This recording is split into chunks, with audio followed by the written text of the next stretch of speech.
Mirai was at the top of a building, feeling nothing but sadness. He thought his life was pointless and decided to jump, ready to end it all. But just as he was about to fall, an angel suddenly caught him in midair. Mirai thought he was on his way to heaven, but the angel introduced herself as Nasse. She tells him to don't make more work for others and go somewhere quiet to get isekai'd.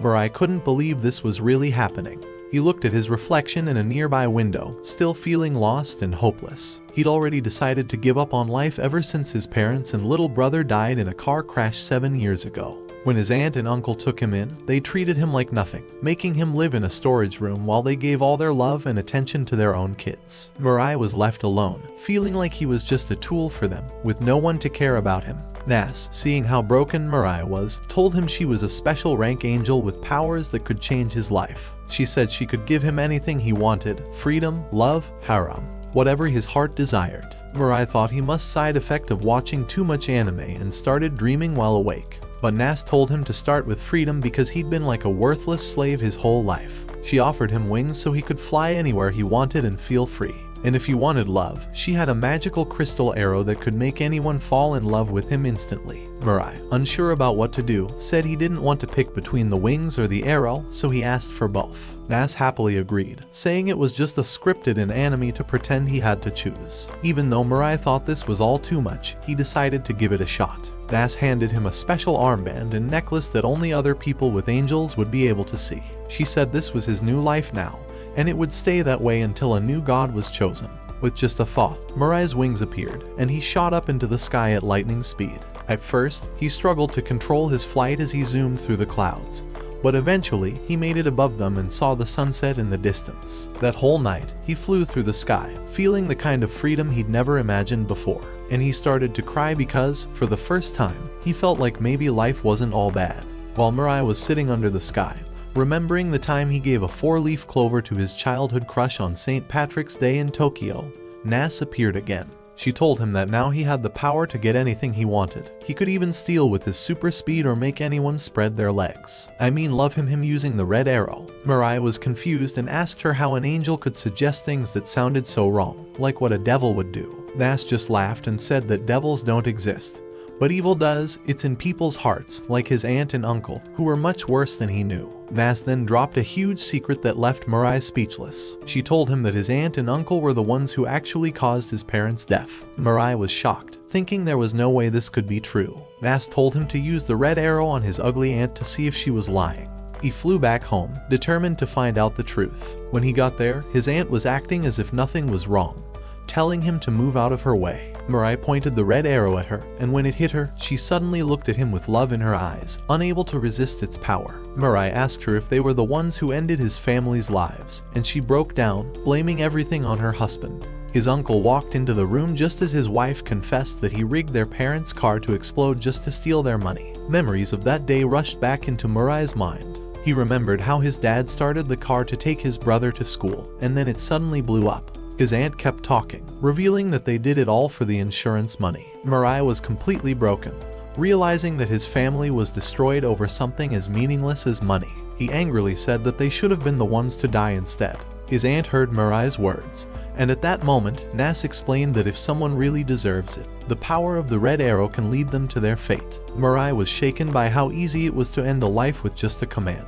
He felt lost again, but then he remembered his mom's words. She once told him that the goal in life is to find happiness and keep trying to be happier no matter what. Mirai knew he had to keep living to reach that happiness his mom always wanted for him. A few days later, Mirai was sitting in a hotel lobby. He was broke and didn't have money to get a room, so he used the red arrow to make the hotel staff let him stay for free. Even though he could get whatever he wanted using his powers, he felt empty. He realized that stealing or making people do things against their will wasn't what he really wanted. Mirai just wanted a normal life where he could be happy in a real way. Nasse, seeing his struggle, suggested he take revenge on his uncle and his family to get back the money they took from him. But Mirai didn't want to see any more violence like before. Nasse reminded him of the white arrow she gave him, which could take a life peacefully in an instant. She explained that God had grown tired after trying to help the world for so long and had chosen 13 angels to find a new human to replace him as God. Mirai was one of those candidates, and Nasse wanted to help him win. On TV, Mirai saw another person using a red arrow to make 5 women fall in love with him instantly. He asked Nasse how he could protect himself from those kinds of attacks. Nasse explained that the only way to avoid being hit by an arrow was to use his wings and fly faster than the speed of the attack. She also told him that the effects of the red arrow only last for 33 days, and he could only shoot 14 arrows within that time period, like the ugly guy on TV did. Meanwhile, a man is sitting inside a car, developing plot with so many girl that even in your whole life you wouldn't, and thinking about how great his life is. Suddenly, someone wearing a futuristic Power Ranger suit shows up, opens the car door, and points a white arrow directly at him. In an instant, the arrow hits its mark, and the man's life is ended on the spot. The person in the suit then grabs the man's red arrow, and without hesitation, flies away. The day after the strange events, Mirai read the news about the man who died suddenly, and it turned out that the angel in charge of him, Luda, was relieved that this person was gone. While Mirai walked through the city, Nasse congratulated him on getting into the high school of his choice, saying he must be pretty smart to have handled his uncle by using the red arrow to make him confess. But instead of being happy, Mirai was feeling down and anxious. Nasse noticed his mood and asked why he wasn't celebrating, but he confessed that he was scared about the death of the other god candidate. As they were talking, a bank robbery was happening in the middle of the city. Suddenly, a hero in a costume that looked like a Power Ranger appeared, calling himself Metropoliman. He flew above the scene, taking out police officers by shooting them with red arrows, all while claiming he was there to save the day. When he confronted the robber, he used his super speed to teleport right next to him, blocking the criminal's gun and shooting him with a red arrow to make him surrender. The robber's partner tried to shoot Metropoliman, but ended up hitting his own friend instead. Then, Metropoliman vanished in a flash, only to reappear with a white arrow in hand, ending the criminal's life instantly. Nasse realized that Metropoliman's angel must be a special rank, just like her. Metropoliman then made a bold move by broadcasting on every TV station, announcing that he had already defeated one god candidate, and that there were still 12 more to go. He openly challenged the other candidates, telling them he was coming for them next. Mirai, feeling panicked, told Nasse to disappear before Metropoliman noticed her. He tried to blend into the crowd as he quickly made his way home. Later that day, Mirai told Nasse that he wanted to quit being a god candidate, even though she saved his life. He didn't want to be targeted by someone as dangerous as Metropoliman. But Nasse explained that if she took away his wings and arrows, his life would end, since he had only received them because he was ready to give up on life when they met. Nasse went on to explain the different ranks of angels. Special rank angels, like herself, could give their candidates wings, red arrows, and white arrows. First rank angels could only give wings and one type of arrow, while second rank angels could give just wings or arrows. She also told him that an angel's rank could change at any time. Mirai felt lost, unsure about what to do next. The next day, Mirai headed off to school without Nasse by his side.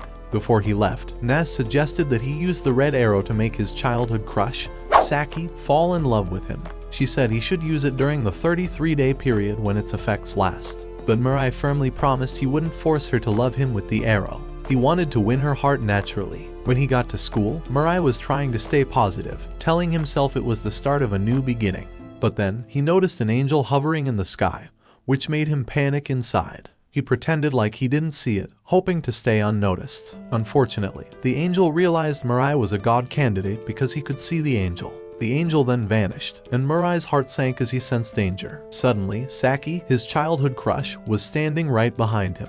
Without any warning, she shot him with a red arrow. Even though he already loved her, the arrow's power made his feelings uncontrollable, and he immediately confessed his love to her. Saki told him her parents weren't home and invited him over. Mirai flew at lightning speed to her house, and when he got there, he waited nervously in her room, thinking finally he can lose his V card. When Saki finally arrived, she asked Mirai if he had any white arrows, and he admitted that he did. Her angel, Revel, was worried that Mirai might be Metropoliman, but Mirai assured them he wasn't. Revel, who was known as the Angel of Mischief, then explained that they shot him with the red arrow to make sure Mirai would protect Saki by becoming her wings since she didn't have any herself. Mirai agreed to protect Saki, and they sealed their bond by putting their hands together. As they did, a powerful connection formed between them, and Mirai felt something getting hard. They took off into the sky, flying together just like they used to imagine when they were kids. Mirai promised her that he'd always be there for her, and even if she had problems, he'd be the one to help her through them. Saki was touched by his words and felt a tear slide down her cheek,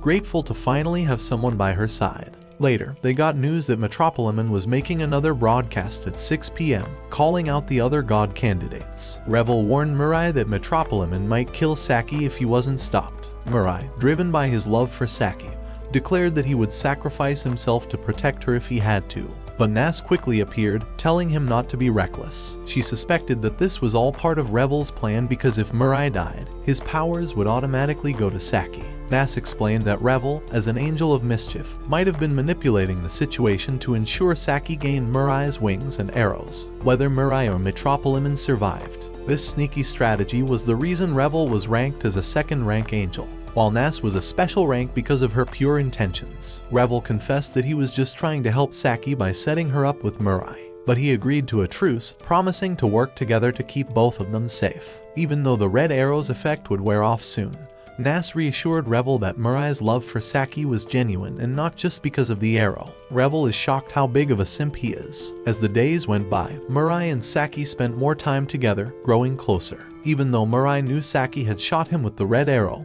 he didn't feel angry at her. He was just happy that he finally got to confess his feelings and realized how much he cared for her. He was determined not to let anyone, especially Metropoliman, ruin his happiness with her. Saki felt the same way, blushing and admitting that being with Mirai made her happier than she had been in a long time.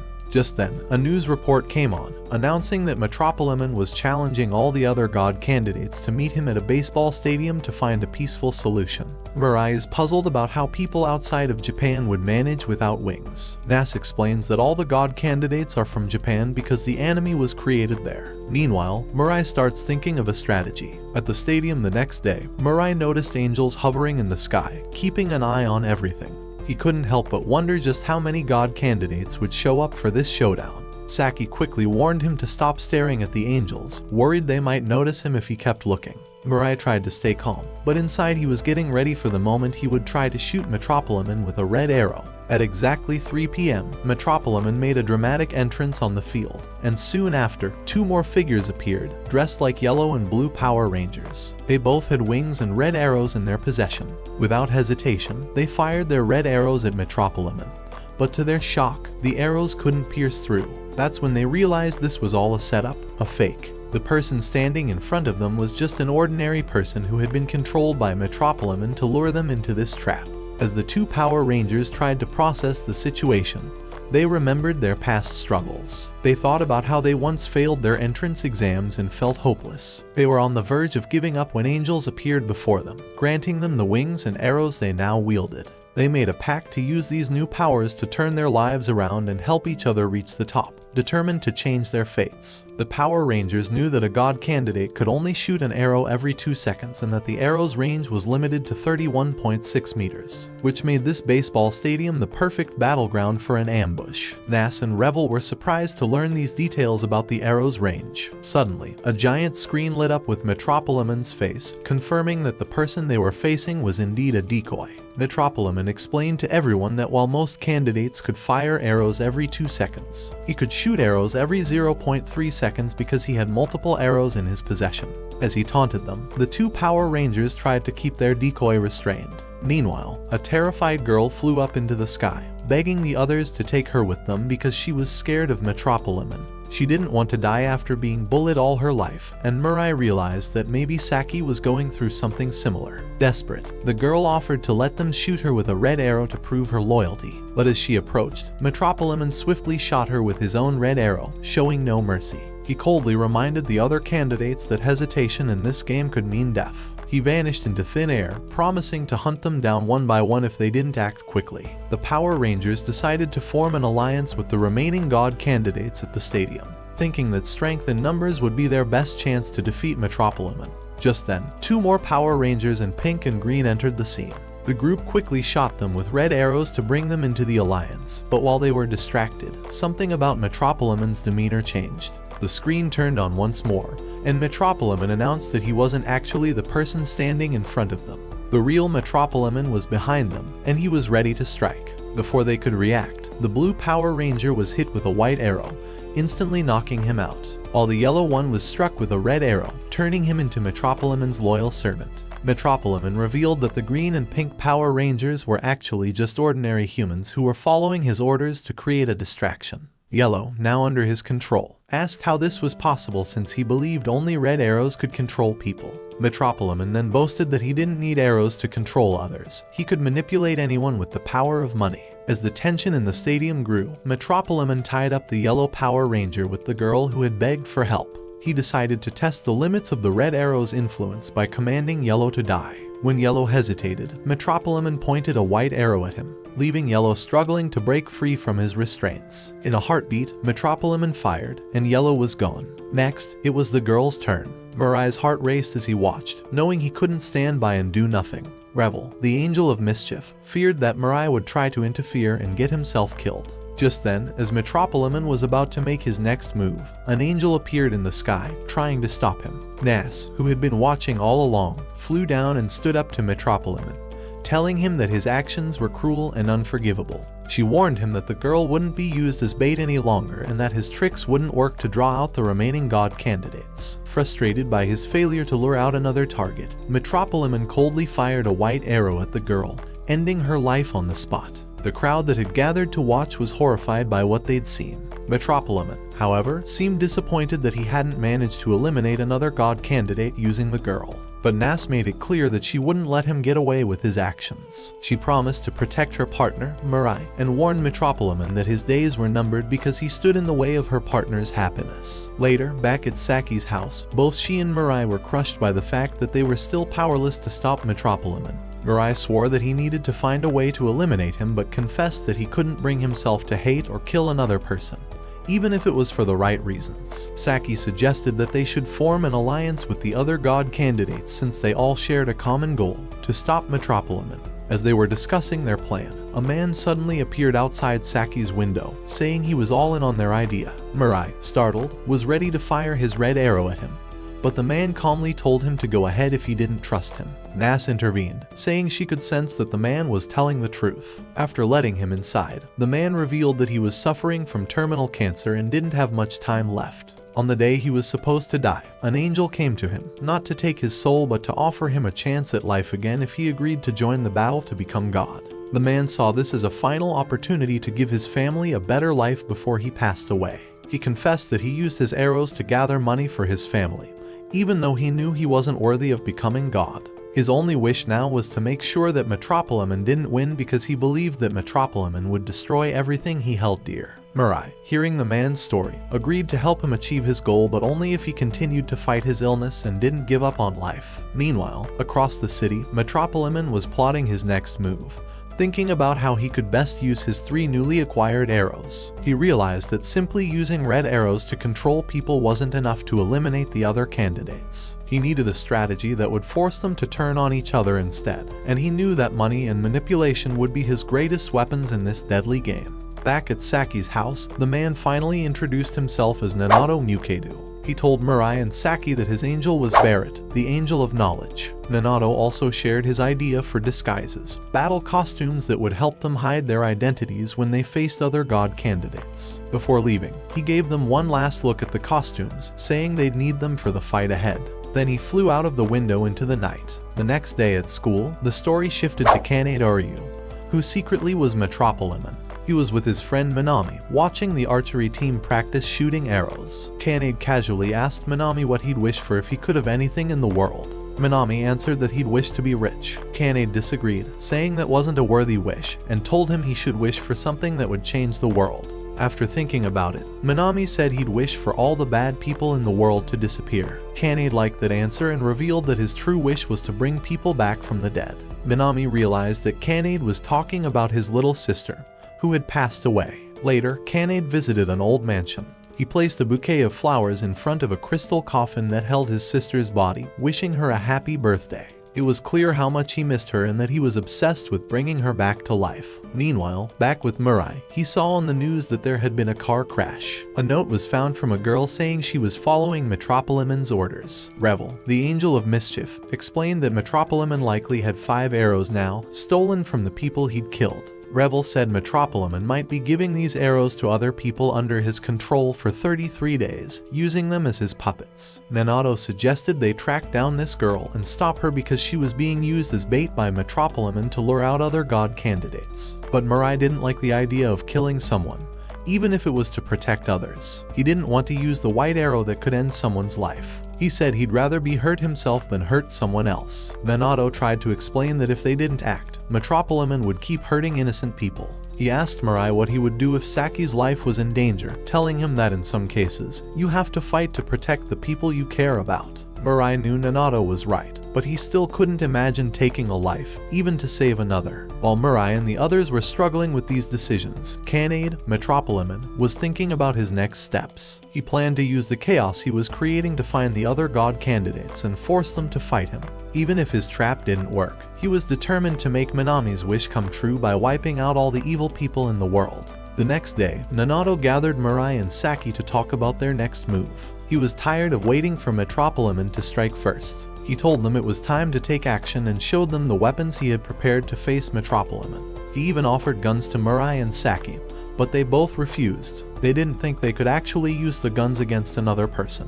They watched as the news reported about the girl, Mimimi, who was being used as bait to draw out other god candidates. Minato suggested they play along with Metropoliman's game, but with a twist. He wanted Mirai to shoot Metropoliman with a red arrow, which would make him follow their orders. That way, they could finally put an end to Metropoliman's evil plans. They all suited up in the battle costumes Minato had designed. Before they headed out, Minato asked Mirai if he could use a white arrow to finish Metropoliman if he had the chance. Mirai hesitated and then said no. He couldn't bring himself to kill, even if it was to save lives. Minato sighed but said he understood. He'd do the dirty work if he had to. When they arrived at the battleground, Mimimi was at the top of a tower, acting as bait. Minato confronted her, demanding to know where Metropoliman was. But before Mimimi could answer, the tower suddenly exploded. Mirai screamed in shock, thinking he had just lost Minato in the blast. He flew up to save his friend and caught him just in time. Luckily, Minato survived, saved by the special armor in his suit. Just as they caught their breath, Metropoliman appeared out of nowhere. He aimed a white arrow at Mirai, ready to take him out. Mirai tried talk jutsu on Metropoliman to get him to see reason, but it was useless. Metropoliman didn't care. He was obsessed with becoming the new god. Minato quickly told Mirai they should attack together since they had the advantage in numbers. But Metropoliman wasn't going to let that happen. He called in his angel to back him up. Minato, seeing the danger, called for Nasse and Barrett to come to their aid. Metropoliman knew he was in trouble, so he decided to make a dramatic move. He pulled out a detonator and threatened to blow up the whole city if they didn't back off. Minato, desperate to save the people in the city, offered himself to Metropoliman in exchange for their safety. He whispered to Mirai that this might be their best chance. He told Mirai to shoot Metropoliman with a red arrow at the exact moment. Metropoliman launched his attack. But when the moment came, Mirai froze. He couldn't do it. Metropoliman fired his arrow, but Mirai finally found the courage to act. He flew straight at Metropoliman, nearly hitting him, forcing Metropoliman to dodge. Mirai kept pushing forward, attacking again and again. He was scared but also determined not to give up.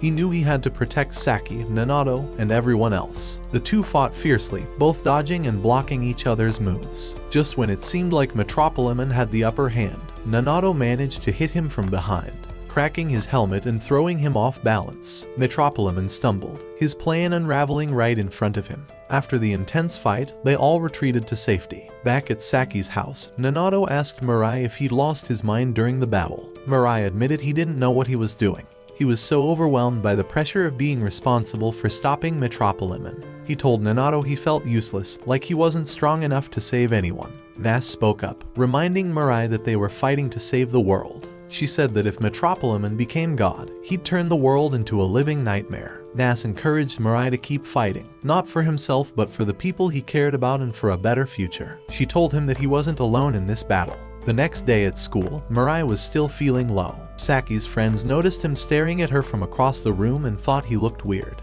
She was ready to kick his ass in front of everyone, but Saki stopped them. She knew how much Mirai was dealing with and didn't want anyone to make his situation worse. After getting home that afternoon, Minato asked Mirai if he could draw a picture of Metropoliman from memory. He hoped this would help them track him down. But Mirai, still lost in his sadness and feeling overwhelmed, couldn't remember enough details to make a clear sketch. Seeing how frustrated and tired Mirai was, Saki suggested that they all take a break to relax a little. Later that night, when Mirai was trying to sleep, Saki called him over to her bed for a serious talk. She looked really upset and asked the angels, Nasse and Revel, to give them some privacy. Revel, as always, made a silly joke about them having a moment, but Nasse quickly pulled him away, telling him to stop being so weird. Once they were alone, Saki started talking to Mirai about her feelings. She told him she felt really bad about not being there for him when his parents died. She said that after his parents' death, she felt like she'd abandoned him when he needed her the most. She confessed that the guilt had been eating at her for years, making her feel like she was a terrible person.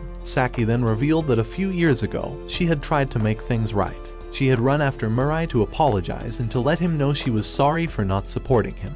But when she reached the place where Mirai was about to jump off a building, she froze. She watched in shock as Mirai leaped, and instead of helping, she ran away, too scared to face her own mistakes. That day changed her life forever. Ever since then, Saki couldn't shake the guilt she felt. She even thought that maybe she deserved to die because of how she let Mirai down. She wanted to make up for her mistakes, but she didn't know how. Mirai, seeing how much Saki was hurting, knew he had to help her. He gently took her hand, and together they flew into the night sky. Mirai let go of Saki's hand for a moment, giving her the chance to let go if she truly wanted to end her pain. But just as she started to fall, Saki grabbed Mirai's hand again and broke down in tears. She told him that she didn't want to die, that she wanted to live, and that her biggest wish was to be with him and to marry him. Hearing her words, Mirai felt something magical. A light seemed to swirl around their hands, binding them together like a promise. He held Saki close, feeling happier than he ever thought possible. He promised her that they would face their future together no matter what challenges they had to face. They stood on the rooftop,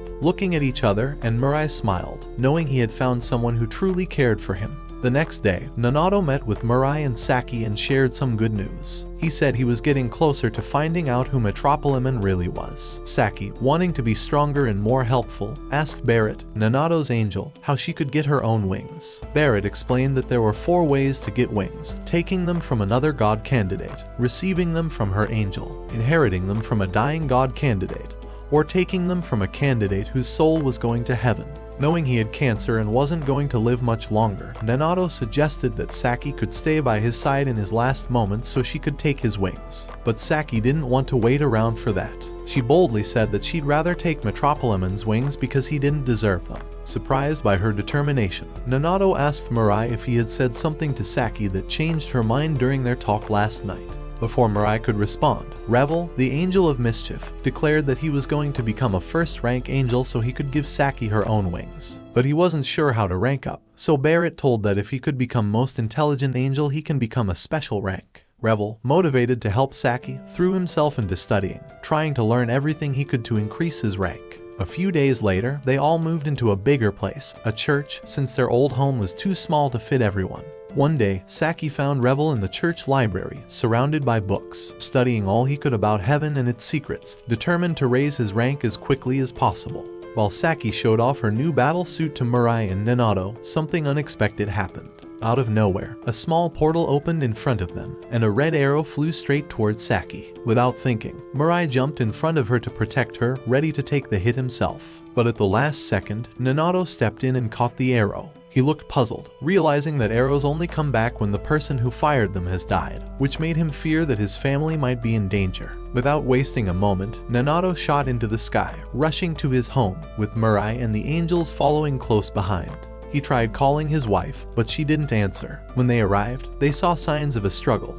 His wife's dress was torn and left on the floor. Nanato's heart sank as he feared that his family was in serious trouble. Outside the house, Mirai came face to face with a strange man playing with a sword, acting all smug. Mirai thought this guy might be another god candidate, so he tried to hit him with a red arrow, but the man moved too quickly and escaped just in time. This mysterious man turned out to be Hajime Sakatani. He had a rough life, always being bullied for his ugly looks and growing up believing he was worthless. His own sister couldn't stand the shame of being related to him and ended her life because of how embarrassed she was. Just when Hajime thought he had no reason to live, an angel named Balta appeared to him, offering him a chance to become a god candidate. But Hajime didn't care about becoming a great person or changing the world. All he wanted was to make girls fall in love with him using the power of the red arrow. He thought if he could control their feelings, he would finally be happy. So he shot his crush with a red arrow and made her fall in love with him instantly. But even when she started kissing him, Hajime looked in the mirror and still hated the face staring back at him.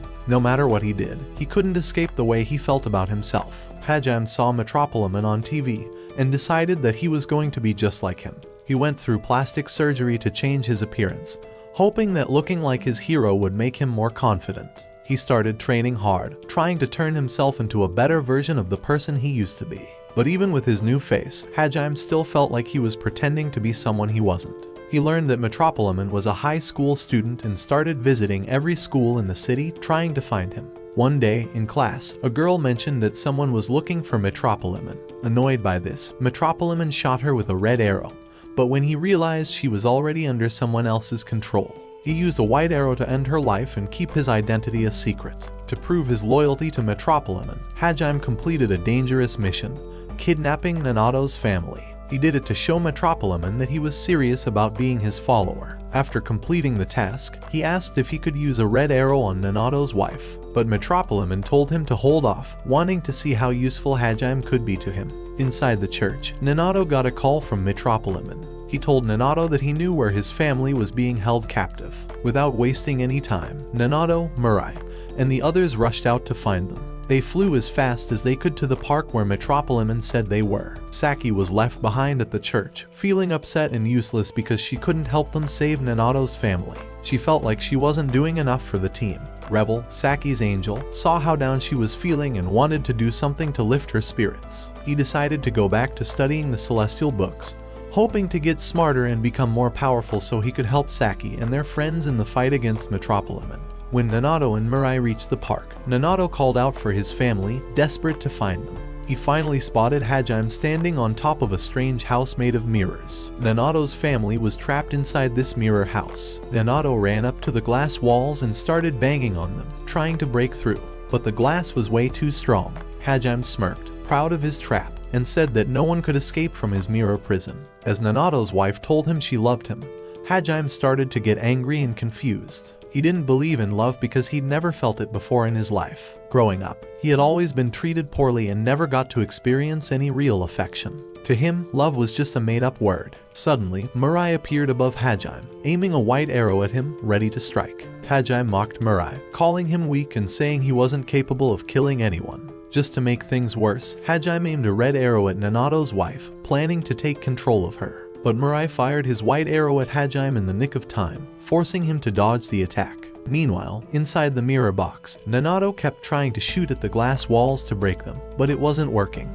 The glass only showed tiny scratches, and he started to lose hope. Just then, Metropoliman showed up, ready to attack. Seeing Metropoliman in person made Hajime ecstatic. He was like a fan meeting his favorite celebrity, saying it was the best day of his life. But Metropoliman didn't care at all about Hajime's excitement. He only had one goal, to eliminate Nanato and his family. Metropoliman aimed his deadly arrow straight at Nanato, determined to kill him. Mirai knew he had to do something to protect Nanato and his family, so he quickly suggested that they keep flying around the mirror box. This way, they could use the box as a shield and make it harder for Metropoliman to hit them. While Mirai and Nanato flew in circles, Metropoliman told Hajime that they'd just wait until Mirai and Nanato were too tired to keep dodging. Then they'd take them out. Hajime was confused about why Mirai was risking his own life to save Nanato's family when he could have just saved himself. Metropoliman replied that Mirai was doing it because he actually cared about them, which was something Hajime didn't understand. Inside the mirror box, Mirai admitted to Nanato that he didn't have a real plan to get them out. He was just hoping to think of something that would make Hajime curious enough to open the box himself. To make it seem like they had escaped, they created a bright flash of light inside the box. Hajime, being a little gullible, actually believed that they might have disappeared. He wanted to check inside the box to see if they were really gone. But Metropoliman got mad and told him to stay away from the box or else. As night fell, Hajime couldn't help himself. His curiosity kept growing, and he wanted to know if Mirai and Nanato had really escaped. Back at the church, Revel was pushing himself hard, studying as much as he could. He was desperate to help Saki and the others by becoming a stronger angel. Just then, he saw Saki sitting outside, looking really down. She felt like she was the most useless person on the team.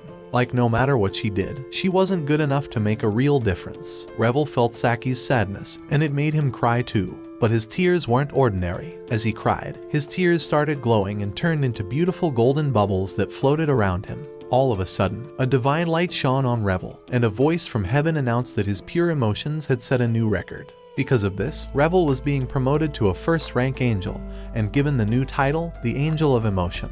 With his new power, Revel knew exactly what to do. He used his abilities to grant Saki her biggest wish. Magical light surrounded Saki, and in that moment, she sprouted a pair of gorgeous wings, just like the other god candidates. Saki was stunned and overjoyed. She finally had the power to fly, and she knew she could join her friends in the fight. Wasting no time, Saki flew straight to the park where the battle was still happening. She found Hajime standing outside the mirror house, looking confused and restless. Saki immediately shot Hajime with a red arrow, and in that instant, he fell head over heels in love with her. Now totally under Saki's control, Hajime became her loyal servant, willing to do anything she asked. Inside the mirror box, Nanato and Mirai were exhausted from trying to fly all day and night. They were about to give up when they suddenly heard loud banging from outside. It was Hajime, smashing the glass with his sword, trying to break them out because Saki had asked him to do it. Mirai and Nanato couldn't believe it, but they realized that this might be their only chance to escape. Metropoliman was furious when he saw Hajime attacking the glass. He shouted at Hajime to stop, threatening to kill him if he didn't. But Hajime was too in love with Saki to care. He said that now he finally understood why people did crazy things for love. He didn't want to miss his chance to be with the girl of his dreams, so he kept smashing the glass with everything he had. With one last powerful strike, Hajime shattered the glass, freeing Nanato, Mirai, and Nanato's family. Metropoliman knew his plan was ruined, so he quickly flew up into the sky, calling in backup to help him regroup and come up with a new strategy. Saki quickly took Nanato's family to safety at the church. Nanato's wife, still shaken from the whole experience, asked Saki why they were fighting so hard. Saki explained that they were fighting to stop Metropoliman from becoming a twisted god and turning the world into a nightmare. She promised that they would do everything they could to save the world from his evil plans. Back at the park, Nanato, Mirai, Saki, and Hajime came together, getting ready for the final battle against Metropoliman. They knew that he was still a huge threat, especially with his powerful arrows and his thick protective suit. Even though Mirai had a white arrow that could kill Metropoliman instantly, he wasn't sure if he could actually do it because he didn't want to take a life. To make sure Metropoliman couldn't control them, they decided to shoot each other with red arrows. This made them all connected, so Metropoliman wouldn't be able to manipulate their minds or trick them into fighting each other. As everyone got ready for the final showdown, Metropoliman made an announcement. He said he would step back and let his followers fight first. His plan was to let them take the heat, and he would only step in after they were defeated. The first person to step up was a guy named Ryuji, who pulled out his guns, ready to blast anyone who got in his way. Hajime, now loyal to Saki, accepted the challenge. He flew straight at Ryuji, but Ryuji started shooting like crazy, firing bullets all over the park and causing explosions everywhere. He was destroying everything in sight, but somehow, Hajime moved through all the chaos without getting hit. Ryuji, getting frustrated, pulled out a bazooka and fired at Hajime, blowing up the tower nearby. Just when Ryuji thought he had the upper hand, Hajime appeared behind him, trying to attack with his sword. But Ryuji flew away just in time, only to get caught by Mirai and Nanato, who grabbed his wings and pulled him to the ground. This gave Hajime the chance to slash Ryuji, and when Ryuji hit the ground, he realized his arm had been sliced off. Feeling defeated and knowing nobody cared about him, Ryuji flew away to escape. Saki started to feel sick and nervous seeing all this violence, but Mirai encouraged her to stay strong. Just then, another challenger stepped forward. This time it was a crazy woman named Fayuko, who looked completely creep. She started talking about her plan and showed them a special virus she created that could destroy the world. To prove how dangerous it was, she tested it on a mouse right in front of them. The poor mouse started falling apart, and she laughed like a maniac, saying she'd do the same to humanity if they didn't give in to her demands. Fayuko then demanded that Mirai step forward and let her inject him with the virus first. Metropoliman was watching closely, hoping this would be enough to get rid of Mirai, who he saw as his biggest threat. Mirai started walking toward Fayuko, and Saki screamed for him to stop, afraid that she might lose him. But Mirai kept moving forward, thinking that maybe if he sacrificed himself, he could make the world safer. When Mirai got close, Fayuko stabbed him with the syringe. But instead of giving up, he grabbed her hand and summoned his wings. As Fayuko released the virus into the air, Mirai quickly used his white arrow to destroy the virus before it could spread. Nanato yelled at Mirai to finish her off because she would keep threatening the world with her deadly virus if she lived. But Mirai hesitated. He didn't want to kill her, even though she was a danger to everyone. Fayuko started teasing Mirai, bragging that she had an entire warehouse full of the virus and that she would wipe out the world. Mirai was torn. He didn't want to take her life, but he knew he had to stop her. Suddenly, Nasse, who was already weak from his illness, collapsed from exhaustion. His sickness was taking its toll, but he forced himself to stand up again. He picked up a gun, determined to protect his friends and see Metropolimon defeated. While Nasse aimed at Fayuko, Metropolimon saw this as his chance. He summoned both a red arrow and a white arrow, planning to take Mirai down while he was distracted. But Mirai noticed Metropolimon's move and used Fayuko as a shield to block the arrows. Fayuko, realizing she was in danger, tried to attack Mirai with her syringes filled with the virus. At the last second, Saki flew in front of Mirai, ready to sacrifice herself to save him. As the syringes flew towards Saki, Hajime, still in love with her, jumped in the way. He used his sword to deflect most of the syringes, but one of them got through and hit him. The virus started to take over his body, causing his skin to rot and decay. Even though he was in pain, Hajime didn't regret his actions. He told Saki that, for the first time in his life, he was happy because he got to understand what real love felt like. Hajime's wings dissolved, and all that was left of him was a single red arrow as he melted away. Saki was heartbroken, crying for Hajime's sacrifice. Just then, two angels came down from heaven. Balta, Hajime's angel, handed Saki Hajime's rings and returned her arrow to her. Metropolimon sneered at Mirai, blaming him for Hajime's death, saying it was Mirai's fault for not finishing Fayuko when he had the chance. But Mirai didn't agree with Metropolimon. He told him that he would never stoop to Metropolimon's level and that he didn't want to take anyone's life, even if it meant saving himself. Nasse, coughing up blood from his illness, started to lose consciousness. Metropolimon, seeing Nasse was weak, shot an arrow at him, but Mirai swooped in just in time to save him. Mirai wanted to take Nasse to the hospital, but Nasse was determined to stay and see Metropolimon defeated. He asked Mirai to let him stand his ground. Saki took Nanato's wife and daughter to safety while Mirai and Metropolimon prepared for their final face-off. Metropolimon's last follower, who was supposed to back him up, saw that things were not going well and decided to run away, abandoning him.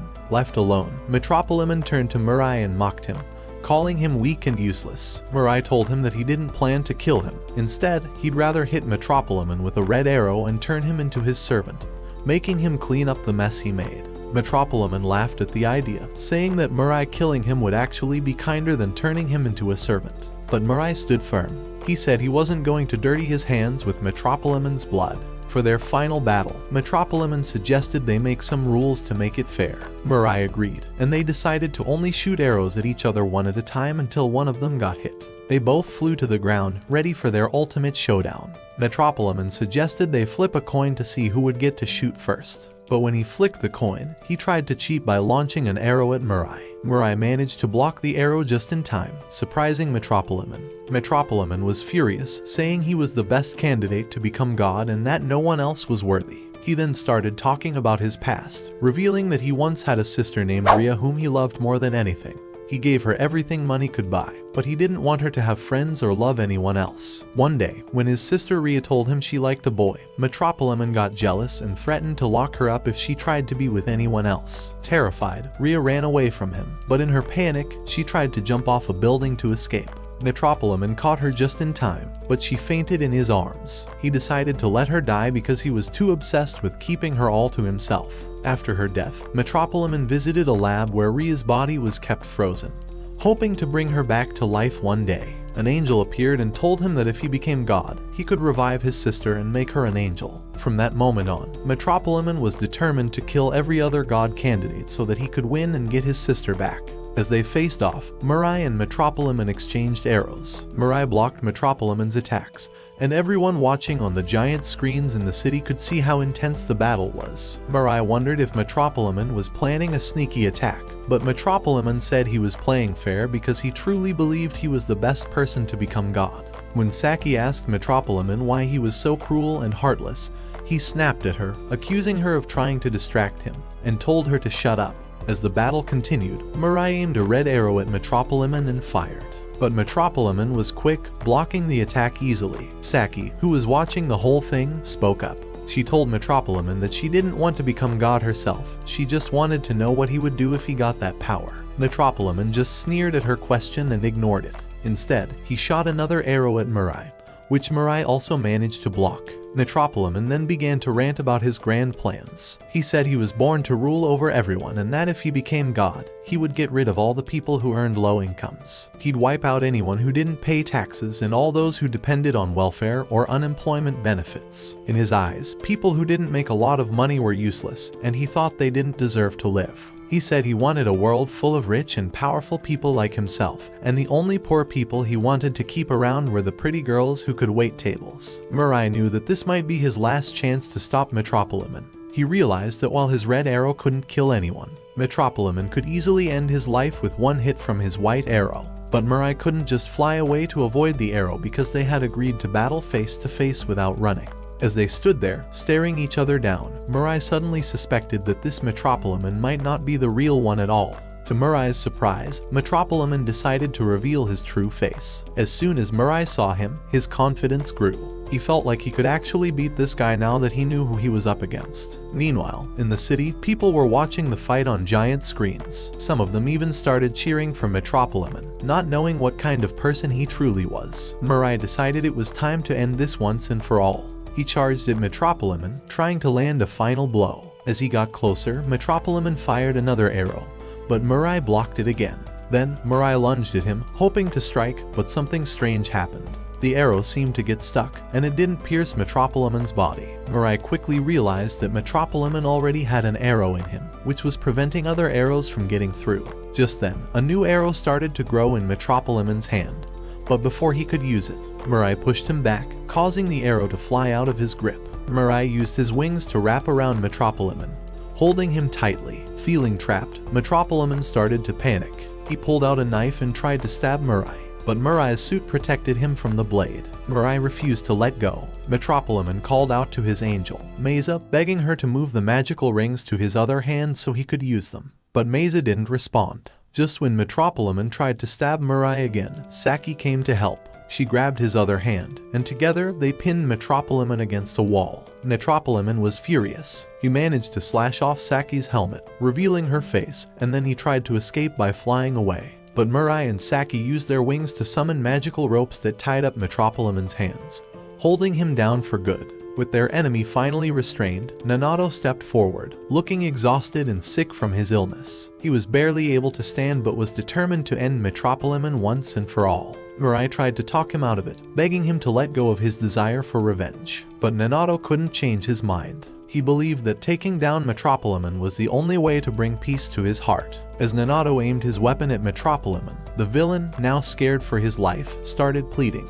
He promised to change his ways, said he would sit in jail for as long as they wanted, and even claimed he'd give all his money to charity. But Nasse wasn't buying any of it. He was determined to end Metropoleman's reign of terror for good. Nasse remembered his wife and daughter as he fired at Metropoleman. The bullets flew straight at him, and even though Metropoleman tried to escape, his hands were tied, and he was trapped. Realizing his life was about to end, Metropoleman started screaming that he didn't want to become God anymore. He offered to give away all his wealth if they would just let him live. But it was too late. The bullets hit Metropoleman's suit, breaking through his defenses. As he died, a red arrow and several magical rings flew into the sky, vanishing from his body. Mirai watched in shock as Nasse collapsed, exhausted from his efforts. Nasse, Metropoleman's angel, began to pull his soul away, asking why all his money and power couldn't save his life. Balta, another angel, explained to her that no amount of wealth could guarantee a longer life. Humans were never meant to have everything. At the hospital, the doctor told Nanato's wife the heartbreaking news. Nasse would never wake up again because his illness had reached its final stage. She started to cry, knowing she was losing him for good.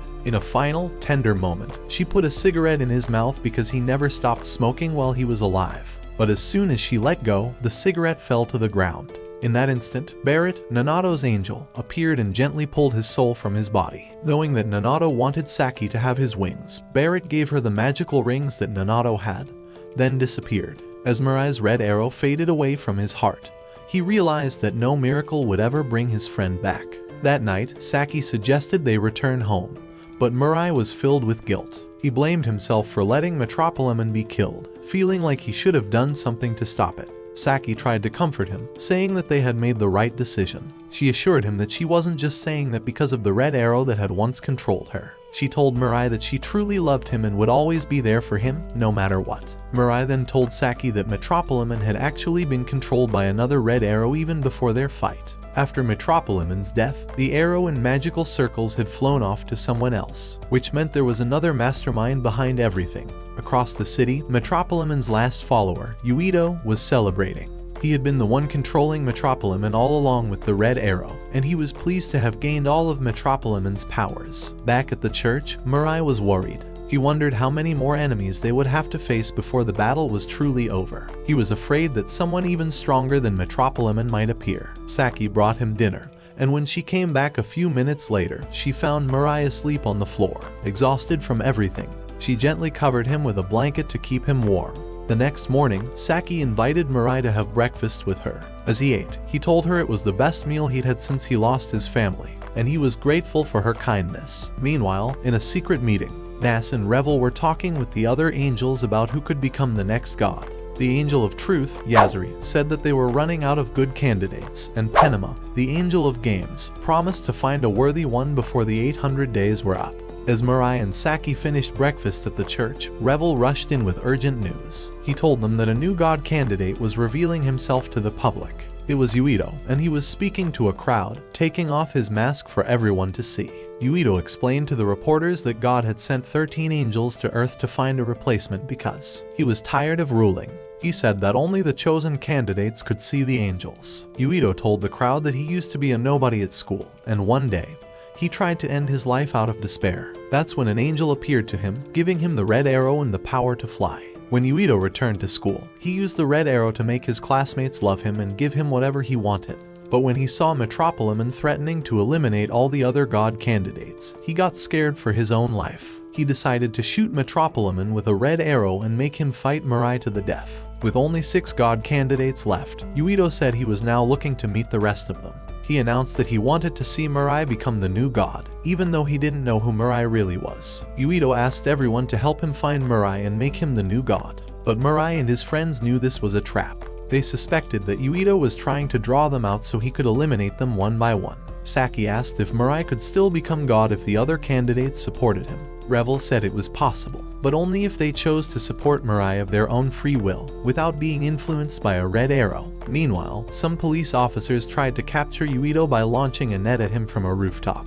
But Uedo flew away, leaving everyone in shock. A few days later, Saki suggested that maybe they should run away from all this. She thought it would be safer if they moved to a remote island where nobody could find them, living a peaceful life and eating coconuts. She even said that maybe one day they could get married and live a quiet life together. Mirai had always imagined waking up next to Saki, living a simple life, but he thought that running away would be the easy way out. Instead, he told her that they should stay and pretend to be normal people, hiding in plain sight until they could find a way to put an end to all this chaos. Weeks went by, and Mirai and Saki went back to school, acting like they were just ordinary students. Even though they were pretending to live normal lives, they knew the dangerous game of who would become the next god was still going on. They had to be careful not to draw any attention to themselves. One afternoon, while Mirai was walking home from school, a stranger suddenly stopped in front of him. The man was dressed in a way that made him look important, and he demanded to speak with Mirai. Mirai felt his heart race with fear, unsure of what to do. The man quickly showed a badge, trying to prove he was from the authorities. But Mirai didn't trust the man, so he spread his wings and got ready to shoot him with an arrow. Before Mirai could attack, the stranger held up his hands and said he came in peace, like a harmless dove. He promised he wasn't there to hurt Mirai. He told Mirai that he knew how powerful he was and that the whole world was searching for him. But he thought Mirai was too valuable to just be turned into a weapon.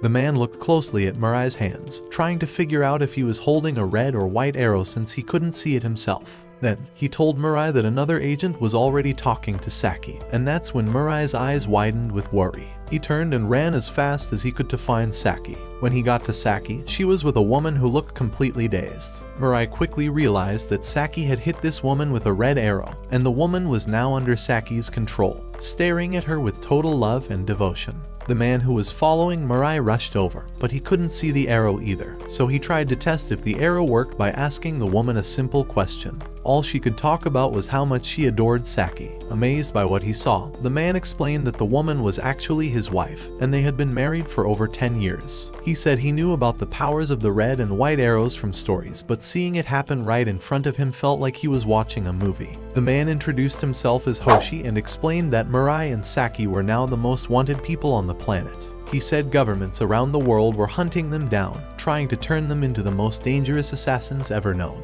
Hearing this, Mirai and Saki immediately opened their wings, ready to fly away. But Hoshi quickly begged them not to leave. He promised on his mother's grave that he meant no harm and that he was only there to help.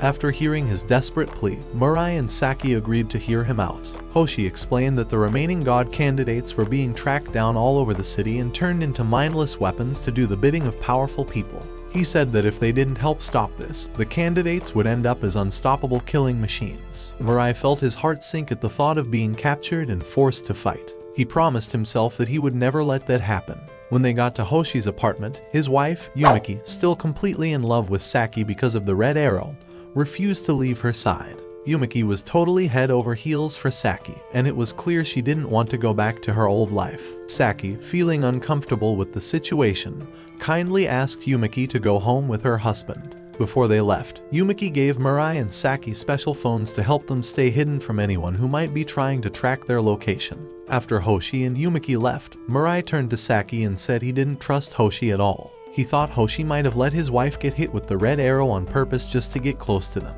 But Saki believed Hoshi was sincere and genuinely wanted to help them. She told Mirai he was just being paranoid. Later that night, Mirai and Saki decided to work with Hoshi and promised to help him. But Hoshi soon asked Saki if she could give his wife a pair of wings. He said Yumiki would only have the wings for a short time, so she should use them while she could. Saki was unsure at first, but after thinking it over, she decided to give Yumiki a magical ring. The moment Yumiki put on the ring, beautiful wings sprouted from her back, and she gasped in awe as she could finally see the angels. The next day, Hoshi revealed some shocking news. He told Mirai and Saki that there were people all over the country pretending to be god candidates. These fakers were using their false claims to gain power and popularity, even trying to run for political positions. Mirai went to check out one of these so-called candidates, and when he confronted the man, it turned out he was just an ordinary person pretending to be something he wasn't. Still searching for the real threats, Saki decided to help Yumiki become even stronger by giving her the ability to use red arrows. A few days later, Mirai came face to face with a boy named Minamikawa. Mirai pointed an arrow at Minamikawa, expecting him to run, but the boy stood there trembling. Mirai asked why he didn't try to escape, and Minamikawa confessed he didn't have wings like the other candidates. Thinking Minamikawa was harmless, Mirai decided to lower his guard. But then, in a nearby house, he heard a boy confessing to his brother that he had used a red arrow to make their parents die. The boy's brother was in shock, begging for the same fate. Before the boy could do any more damage, Mirai appeared and blocked his attack. The boy's angel, Agaro, showed up, revealing that this boy was also a god candidate. The boy introduced himself as Shuji and explained that he was tired of seeing people suffer. He had started using his arrows to help those who wanted to die. Shuji believed he was doing the world a favor by ending the lives of those in pain, thinking it was his duty as a self-proclaimed god of death. Mirai tried to tell Shuji that what he was doing was wrong. He said helping people die wasn't the answer, and that everyone deserved to live and find happiness, no matter how much they were struggling. But Shuji was stubborn. He believed life was just filled with suffering, and that he was doing people a favor by giving them a way out. Minamikawa spoke up, telling Shuji that everyone's life has a purpose, and ending it means throwing away all possibilities. He told Shuji that life is hard, but that's what makes it worth fighting for. Touched by their words, Shuji finally agreed to spare his brother but said he still wanted to end his own life. Revel, Saki's angel, tried to convince Shuji to stay alive at least until a new god was chosen, hoping he might change his mind. Shuji wasn't fully convinced but decided to stick around with the group for a while longer. When Mirai brought Shuji and Minamikawa back to the apartment, he introduced them to the rest of the team. Shuji looked around nervously and kept to himself, not wanting to talk much. After a while, his sadness seemed to come back, and he told everyone he was still thinking about ending his life. He said he felt like he didn't belong in this world, that life was just too painful, and that all people ever did was hurt each other. He talked about how his mother had abandoned him and how he had never felt like he was worth anything to anyone. Shuji felt like the world was just a cruel place, filled with people who didn't care about each other. Hoshi tried to encourage Shuji, telling him that even though the world can be tough, there are good people who genuinely care about their loved ones. Hoshi said he hoped that Shuji would stay alive long enough to see who would become the next god, and that maybe he'd find a reason to believe in life again. Shuji listened to Hoshi's words but still seemed doubtful. Even though he didn't fully agree, he stayed with Mirai, Saki, and the rest of the group. The next day, Mirai and Saki decided to step out into the city and tell everyone that the god candidates weren't dangerous and just wanted to live normal lives. While they were talking to the people, another god candidate named Yuito suddenly showed up. Yuito claimed he was Mirai's biggest fan, but he seemed suspicious and wasn't sure if the Mirai in front of him was the real deal. To find out the truth, Yuito tried to shoot Mirai with a red arrow, but Mirai quickly blocked the attack. Seeing Mirai's fast reaction, Yuito was impressed but still curious. Mirai suggested that they talk in private, and they both used their wings to teleport to a quiet place in outer space, where they could have a serious conversation without interruptions. While they were up there, Mirai explained to Yuito that their goal was to choose a new god who would make the world a better place. He asked Yuito to join their group and work together. Yuito, still a bit unsure, agreed to team up with them for now. Meanwhile, in another part of the country, a girl named Yuri, who was also a god candidate, was being held in a secret government facility. She found out that the angels were about to choose a new god, and she didn't want to miss her chance. Pretending to pass out, Yuri tricked the guards into rushing into her room to check on her. As soon as they were close enough, she shot them with her red arrow, making them do whatever she said. She ordered them to help her escape. With the guards under her control, Yuri burst through a window and flew away. The guards chased her, but they were quickly outsmarted. It turned out that one of the guards had been disguising himself as her to buy her some time. While she was on the run, Yuri bumped into Mirai, Saki, and Yuito. Yuito, trying to gain her trust, gave Yuri a magical ring, which instantly gave her wings and allowed her to fly up into the sky with them. As they flew together, Yuito opened up to Yuri, admitting that no one really trusted him because of his ability to kill anyone with his white arrow. He said that because of this, he would keep his distance from the group for a while, not wanting to cause any trouble.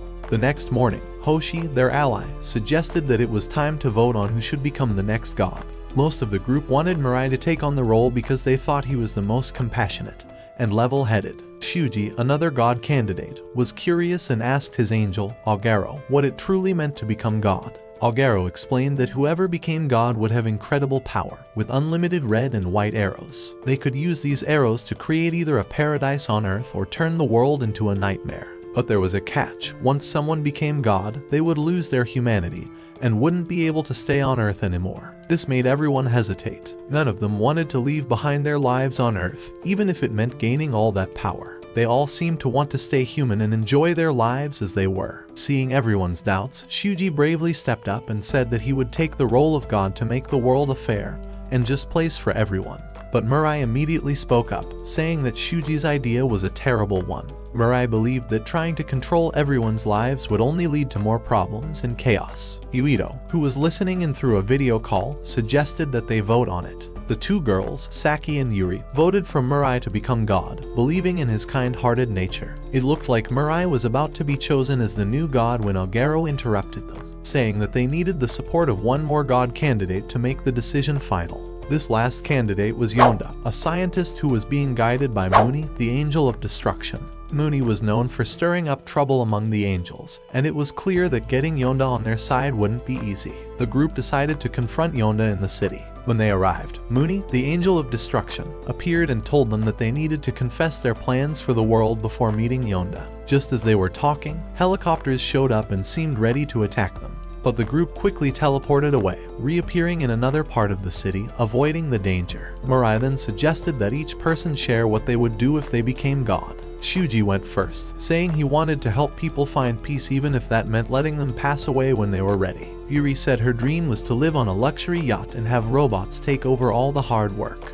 Yuito shocked everyone by saying he wanted to destroy all schools so that kids wouldn't have to suffer through homework ever again. Saki, in her gentle way, said that she just wanted to make sure everyone was happy and smiling. When it was Mirai's turn, he surprised them all by saying he wouldn't do anything. He thought the world was fine as it was and believed people should live their lives freely without interference from a god. Across the city, Yonda, the final god candidate, watched them on a giant screen. Yonda, a scientist with a brilliant mind, didn't believe in God. He He thought that the whole idea of a god was just a trick created by angels to keep people under control. Yonda teleported to where the group was and started telling them that they were being manipulated by the angels. He said that the angels were just using the idea of God to make humans obey them. Yonda believed that technology and science were the true future of humanity. He didn't think they needed a god to lead them. He thought the world was better off relying on its own advancements instead of putting faith in something that might not even be real. Saki listened to Yonda's argument and admitted that even she had doubts about whether God really existed. But she also said that people needed something to believe in, something to give them hope. Mirai, on the other hand, was not convinced by Yonda's words. He thought that the world still needed someone to guide it, even if it wasn't a traditional god. As the debate continued, Yonda suggested that they all give up their powers and go back to living like normal people. He thought that the world would be a much better place without people living in fear of the god candidates and their powers. Shuji seemed to agree, thinking that maybe it was best to live without the constant fear of death or the influence of a higher power. But Mirai couldn't accept this idea. He declared that if nobody else was willing to step up, then he would become God to make sure the world stayed safe. Yonda then teleported to another building and started taking control of the situation, manipulating events to his advantage. Suddenly, shots were fired, and Yuito was hit by a bullet. Mirai was shocked and tried to reach Yuito, but Yonda grabbed Yuito and teleported away, leaving Mirai and the others behind. The group felt lost and scared, unsure of what to do next. Later, Yonda returned to the group with a cold expression. He told them that Yuito didn't make it and had passed away. Yonda suggested that they should hide for now to avoid further attacks. But as soon as they found a place to stay, Yonda showed his true colors by hitting Shuji with a red arrow, trying to turn him into his puppet. Back at the hideout, Yuri opened up about how much her life had changed since she got her powers. She admitted that being a god candidate made her feel like she finally had a purpose and that she didn't want to lose that feeling. She begged Mirai not to take away her abilities if he became god, and Mirai promised her that he would do his best to respect her wishes. A few days later, Hoshi and Yumiki helped the group find a safer place to hide. Mirai suggested they try to convince Yonda to join their side, but Yuri was worried that approaching Yonda could be too risky. Saki seemed sad and worried, realizing that they might be in more danger than ever before. As the days went on, the situation became more intense. The government announced on live TV that they would not interfere with the god candidates anymore, giving them the freedom to decide their fate. Yonda took the opportunity to declare that he wanted a world without a god. He was determined to eliminate every god candidate to make sure humanity could rely on itself instead of a higher power. Mirai started to doubt his own decision to become god. He wondered if anyone would even believe in him, and what would happen if he couldn't live up to the expectations. Saki, sensing his worry, asked him if he was still sure about becoming god, but Mirai didn't have an answer. That night, as they sat on a rooftop looking up at the stars, Saki turned to Mirai and told him that she loved him deeply. She said she wanted to stay by his side no matter what happened. Mirai smiled, holding her hand tightly as they watched the sunrise together, hoping that whatever came next. In a last attempt to stop anyone from becoming god, Mirai and his friends confronted Yonda, the final god candidate, at a large stadium. Yonda, a scientist and believer in logic, announced that he didn't think any of them should become god, including himself. He had a different plan, to make sure every last god candidate was defeated. According to him, humans should never be gods, and the only way to keep Earth safe was to get rid of everyone who had the potential to take that divine position. Yonda explained that humans weren't meant to live forever and that people's lives were too flawed and unpredictable. He said that his goal was to replace human bodies with robotic ones to make sure humanity's knowledge and ideas could last even if their bodies didn't. Mirai stood up to him, saying that he wanted to become God to protect the people he loved and give hope to those who were suffering. Yonda wasn't convinced. He thought Mirai was wasting his time. After Mirai's friends left to give them space, Yonda talked to Mirai alone. He said that no one could be truly happy because happiness is temporary and just based on what you have at the moment. He even suggested that if Mirai became God, he'd never be able to erase all the evil in the world. Mirai thought Yonda's ideas were extreme and out of touch, but Yonda continued to push him. He said that if Mirai really wanted to be God, the only way to make it happen was to take him out. Just when Mirai decided to aim his white arrow at Yonda to end it all, Yonda disappeared. Mirai was left standing there, confused and unsure of how he could convince Yonda to change his mind. Then, Yonda reappeared and told Mirai that his friends, including Saki, had been captured. He threatened to eliminate them unless Mirai gave up his dream of becoming God. Faced with this impossible choice, Mirai was overwhelmed with emotion. Mirai's thoughts were all about saving Saki, the love of his life. Yonda mocked him, saying he didn't understand why Mirai would choose love over the power to control the world. To Yonda, love was a distraction, a waste of time. Mirai didn't care about Yonda's opinion. He was committed to saving Saki, no matter the cost. As Mirai made his decision, Yonda fired an arrow toward him. But Nasse, Mirai's guardian angel, swooped in and saved him just in time. Nasse's powers were weakened by her heroic act, and she was demoted from her higher rank. She told Mirai that she could now only give him wings or a red arrow. Mirai chose the red arrow, hoping it would help him save Saki and the others. He wasn't going to let Yonda hurt the people he loved. Meanwhile, Saki, Yuri, and Yumiki were tied up and held captive by Yonda's group. Saki tearfully admitted that she just wanted to live a normal life with Mirai. She imagined a future where they could have a family together. Shuji, another god candidate, heard Saki's words and seemed confused. He realized that his power to end lives only worked on those who truly wished to die, which Saki clearly didn't. Yonda continued to try and provoke Mirai, hoping to push him into giving up. As things got more intense, Saki suddenly jumped in front of an arrow meant for Mirai, sacrificing herself to save him. But before things could get worse, Nasse, who had regained her special rank, returned and stopped Yonda's final attack. She had realized that Mirai's true desire was to protect life, not take it. Seeing this, Yonda was shocked. For the first time, he began to doubt his own beliefs. He had always been convinced that God was a myth, that everything divine was just a trick. But seeing how much Mirai and his friends cared about each other made him rethink everything. Mirai didn't want to punish Yonda or make him suffer. Instead, he told Yonda that it didn't matter if he believed in God or not. What mattered was being a good person and living a life that didn't hurt others. Yonda stood there, feeling lost. His entire life had been about proving that God didn't exist. Now, faced with the kindness and determination of Mirai and his friends, he was unsure of what to believe. He admitted that he'd wasted his life on his obsession and that all he ever really felt was emptiness. That's when Shuji made a surprising choice. He announced that he would become God. He didn't want to use the power to hurt people or control the world. He wanted to use it to help others and make sure they had a chance to live better lives. As the group agreed to let Shuji become God, he floated up into the sky. The angels surrounded him, and a brilliant light spread across the city. Shuji promised to erase the memories of the god candidates from everyone in the world so that people could start fresh without fear or manipulation. Before Shuji ascended fully, he asked Mirai, Saki, Yuri, and Yonda if they wanted to keep their memories of everything that had happened. Mirai and Saki decided they wanted to remember because those memories had brought them closer together. Yonda still didn't believe in God but decided to keep his memories too. Yuri, on the other hand, chose to forget everything and move on with a simpler life. With a flash of light, Shuji transformed into a divine being and disappeared into the heavens. The angels left Earth, returning to wherever they came from, promising never to interfere in human life again. Mirai and Saki were left standing on the ground, holding each other's hands, knowing that the world would never be the same. Years passed, and Mirai and Saki's lives became peaceful. They followed their dream of opening a flower shop, a simple life filled with joy. They got married in a beautiful ceremony surrounded by friends and family. As they built a new life together, they knew that the struggles they had gone through had made their bond even stronger. Meanwhile, in heaven, Shuji watched over the world he had chosen to protect. But as he watched people continue to suffer and struggle, he started to feel helpless. He couldn't stop their pain or make their lives perfect, no matter how hard he tried. Shuji realized that perhaps Earth was better off without a god constantly trying to control everything.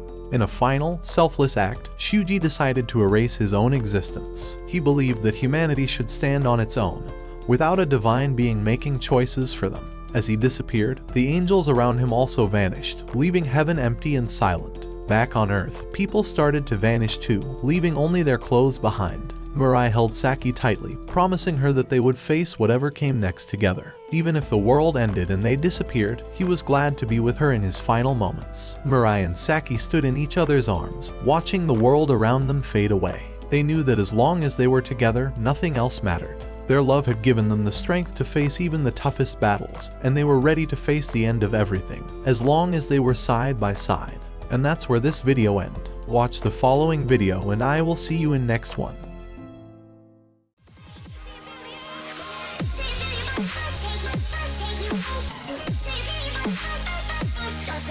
Take